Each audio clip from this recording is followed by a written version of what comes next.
Okay, so there's our quote, right? Men must be in a position to live in order to make history, and to me, this is the very basis of historical materialism.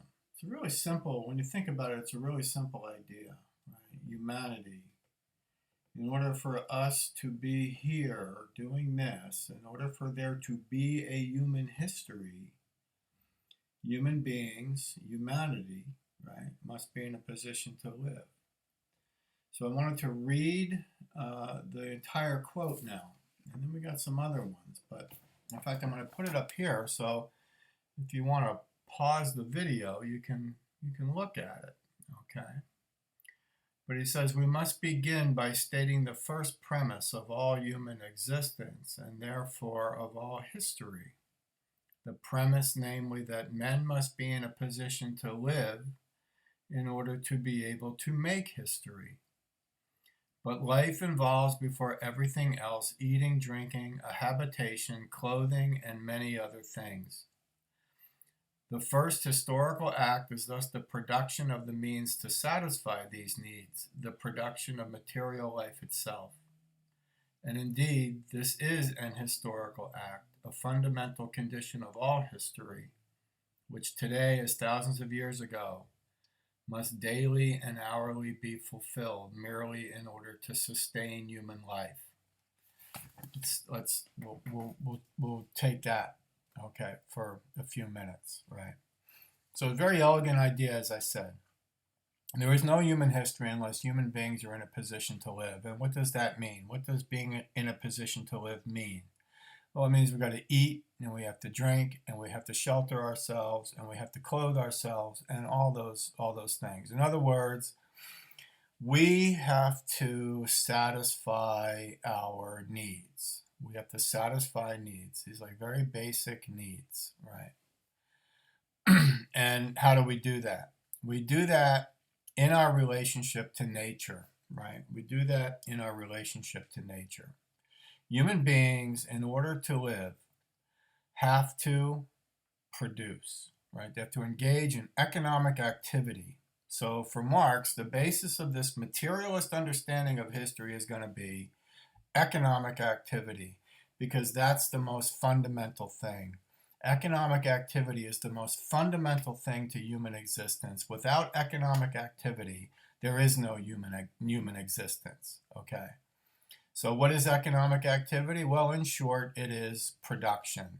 Human beings stand in relationship to nature and they produce. And by production, I mean that they engage nature and they extract from it, they take from it those things that they need in order to live, right? They take things out of nature and they transform those things into other things that meet their needs, right? Their need for food, their need for shelter, their need for clothing, their need for this, their need for that, right? So we have all these kinds of needs and we fulfill them through production. So both our basic needs, right? And the needs that we create for ourselves, okay? So we engage nature through production. Everybody with me so far?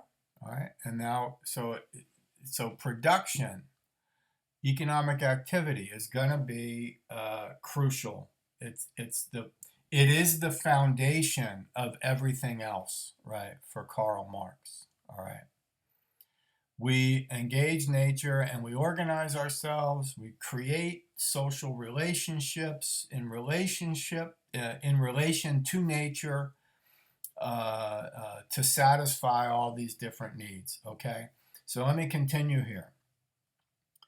All right. So our first premise is this idea that we have to be in a position to live in order to make history.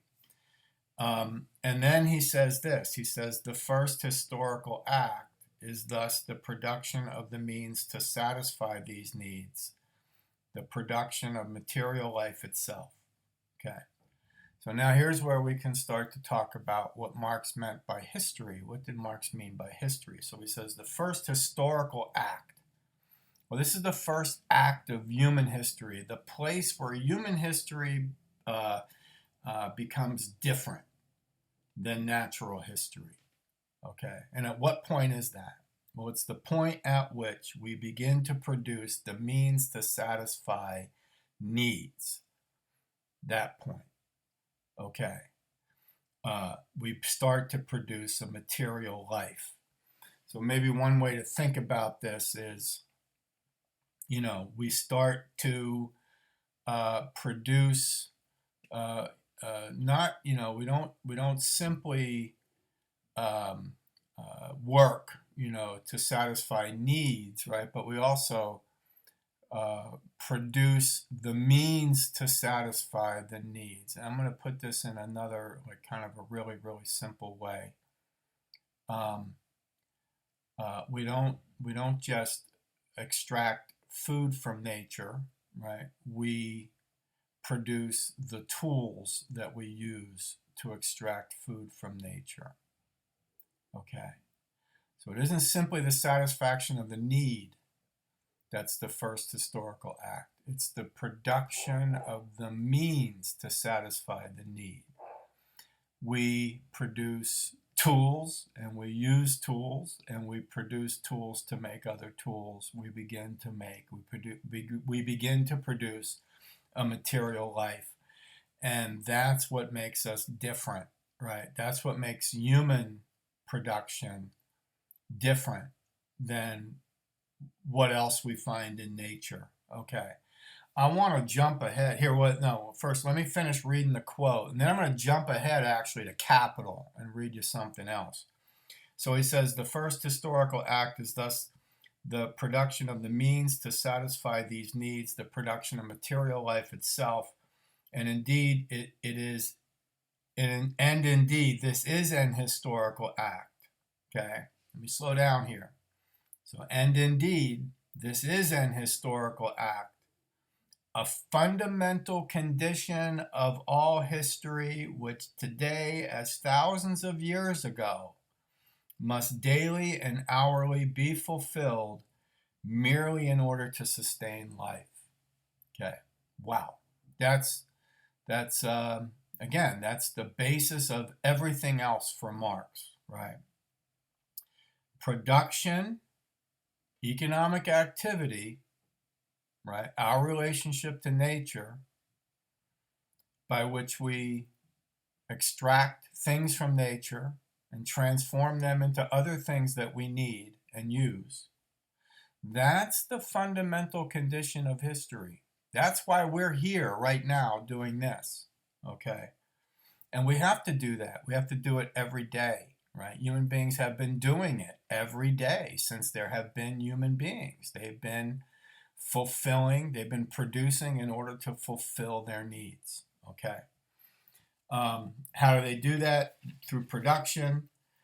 And so we can now talk about labor, right? They labor. Human beings labor. So I have a quote here. I'm jumping ahead to Capital, the first volume of Capital, where he's talking about what human labor is.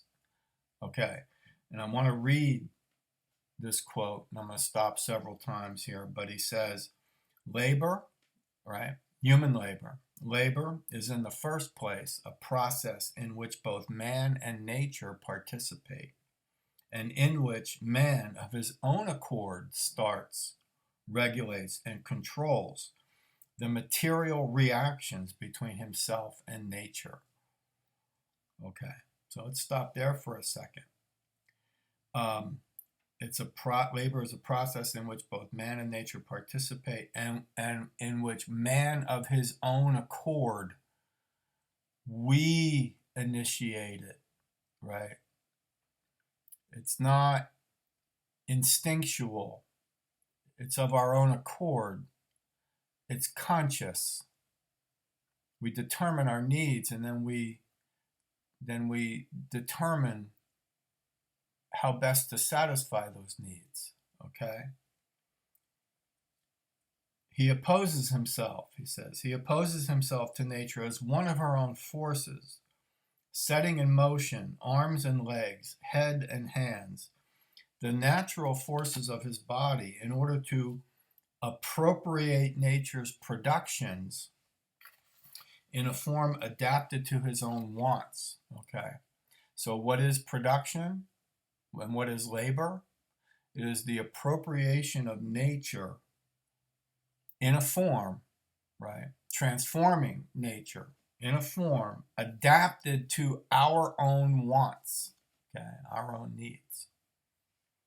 Then he continues to say, by thus acting on the external world and changing it, he at the same time changes his own nature. He develops his slumbering powers and compels them to act in obedience to his sway. Now here's the quote that I wanted to get to. Okay, because we're talking about when does human history for Marx start. Here, we are not now dealing with those primitive instinctive forms of labor that remind us of the mere animal. Okay, animals work. They expend energy to meet their needs, but they don't do it in the same way that human beings do. Human labor, human production is conscious, right? It's a conscious act. We are thinking conscious beings, and we can reflect on and we can theorize nature and we can act upon it. And that's what labor is. That's what uniquely human labor is. And that's when human history starts, is at that point where we are conscious producers of our own material world. Okay? So we are not now dealing with those primitive instinctive forms of labor that remind us of the mere animal. An immeasurable interval of time, he says, separates the state of things in which a man brings his labor power to market for sale as a commodity from that state in which human labor was still in its first stage. We presuppose labor in a form that stamps it as exclusively human. Okay? We presuppose labor in a form that stamps it as exclusively human. A spider conducts operations that resemble those of a weaver, and a bee puts to shame many an architect in the construction of her cells. But what distinguishes the worst architect from the best of bees is this, that the architect raises his structure in imagination before he erects it in reality. At the end of every labor process, we get a result that already existed in the imagination of the laborer at its commencement. It's a conscious activity that we initiate. Okay, and that's what makes it different than what we find anywhere else in nature. All right, so it's this human act of production that is the basis of human society. Okay, that's what he's going to argue. That's what he's going to say. That's the material of historical materialism. It's that human relationship to nature and how we, standing in relationship to nature, produce things. Okay, and without that, there's nothing else, right? There's nothing else. So everything else, social organization, culture, ideologies, everything is going to emerge, right, from this human relationship to nature. All right, I want to come back. I want to go back to where we were. All right, men must be in a condition to live in order to make history, and the first historical act is therefore the production of our material life. And then he says, the premises from which we begin are not arbitrary. He's saying, right here, the premises from which we begin, this premise of my analysis is not arbitrary. I'm not making this stuff up, right? I'm not pulling this out of my butt, okay? The premises from which we begin are not arbitrary ones. They're not dogmas. They're real, from which abstraction can only be made in the imagination. They are, so where are we starting in our analysis of history? Where are we starting? We're starting with people, right? They are real individuals, what they do, their activity, and the material conditions under which they live, okay? Both those which they find already existing and those produced by their activity. The premises, these premises, thus can be verified in a purely empirical way, right? They can be verified in a purely empirical way. What does that mean? They're real. They're observable. They can be analyzed scientifically. Okay. It's not spirit, right? And it's not divine providence. And it's not mind, right? Or anything else. It's the human relationship to nature. That's where you have to start, okay? The first premise of all human history is, of course, the existence of living human individuals. Thus, the first fact to be established is the physical organization of these individuals and their consequent relation to the rest of nature. So how do they organize themselves, right, in relationship to nature to carry out this process of production? Of course, we cannot here go either into the actual physical nature of man or into the natural conditions in which man finds himself, the geological, hydrographical, climatic, and so on. The writing of history must always set out from these natural bases and their modification in the course of history through the action of men. Okay? People live in an actual material context. It's defined by geological facts, climatic facts, and so on. And it's in that context that they produce. Now, here's what I'll end this segment on.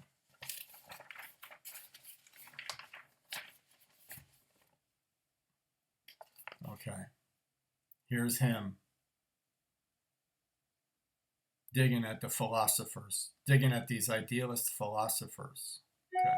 Again, he says, men can be distinguished from animals by consciousness, by religion, or anything else you like.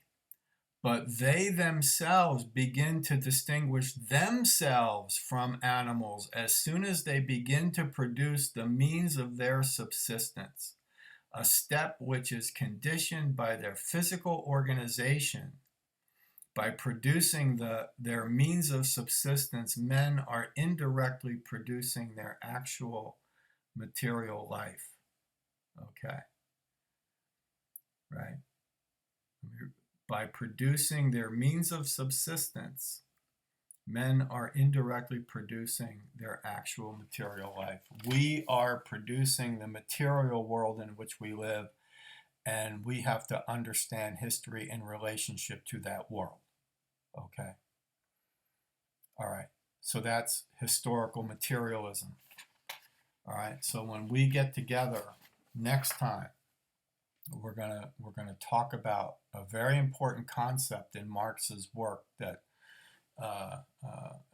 comes out of all this, and that is his concept of the mode of production.